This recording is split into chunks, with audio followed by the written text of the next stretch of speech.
Humanitarian groups say there's an unprecedented humanitarian crisis in Gaza. As fighting continues, Canadians here at home are growing more concerned for their families in the region, and they're calling on the Canadian government to urgently put in place a sponsorship program that would help evacuate loved ones. Hello? Noura finally gets a call from her uncle in Gaza after 3 days of not hearing from him. The connection isn't strong, just enough to say he and the family are okay. But Noura fears for them all. She says recently they were told to evacuate. We got a call saying the bombs are really close. We're surrounded by Israeli tanks. We don't know what to do. They called us saying, we don't know if we're going to make it. Please do anything. Can you do anything to get us out? And at that moment, you realize that you can't help them. And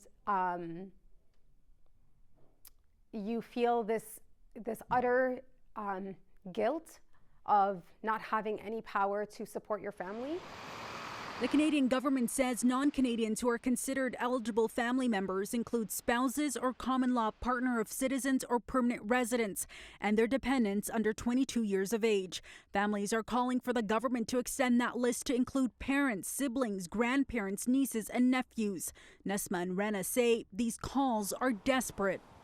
My hope now is to help them, at least to evacuate them from Gaza. Because it's not safe to stay there. There is no life. They lost their houses, they lost everything. They're pretty much on the street. Like, it's cold, it's freezing. They don't have much food, much like aid or like sanitary like equipments or clothing. Global Affairs did not respond to our questions when we asked about plans to extend the evacuation criteria in Gaza. Agreed? Agreed. In a rare move, MPPs in the Ontario legislature supported a unanimous motion calling on the federal government to immediately enact special immigration measures. Families say they just want measures similar to ones used in other crisis situations, including most recently to help Ukrainians flee the war. Everybody's abandoned us. The governments have abandoned us. Our leadership has abandoned us. In Toronto, I'm Faiza Amin for City News. They dismiss